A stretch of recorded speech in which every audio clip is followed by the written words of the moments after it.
Балық башынан сасыған, біздің мамлекетте балық башынан сасыған, ошол башы тазаланмайынча эч качан бул коррупциянын куйругу бүтпөйт. Кадровый бизнес деп айтып эле жүрүп атпайбызбы? Эми жалгыз Мадумаров айтып аткан жок, Кыргызстандын ар кандай чекисине барсаңыз, кече Алымбай Алымбекович өткөндө айткандагыдай, бардык нерсенин ставкасы бар да. Базардын ставкасы бар, дүкөндүн ставкасы бар, лицензиянын ставкасы бар, кызматтын ставкасы бар, акимдердин ставкасы бар. Мен кече айтсам, андай маалыматым жок экен деп атасыз. Болот Чыныбаевич, вот ушул 10 миллион доллардын тегерегинде тездетип акча жыйнаганыңар, мына ушул абдан каттуу начар таасир кылыптыр ошол жүктөгөн, мойнуна жүктөгөн кишилерге. Байкуштар келип айтып атат да бизге. Айтып атат да. 200 миң доллар сен жыйнайсың, 100 миң доллар сен жыйнайсың, 30 миң сен бересиң.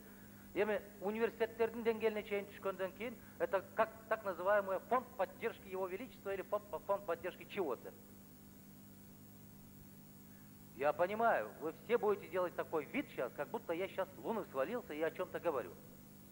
И мындай нерселерге барып аткандан кийин, менимче кадр саясаты дагы, кадр иши дагы биздин мамлекетте жүрбөйт. Жана Исхак Казакович айтып жүрүп атпайбызбы? Эч кандай мыйзамы жок эле, ал киши ушинтип айтып койгон экен. Коом бул сен жана мен.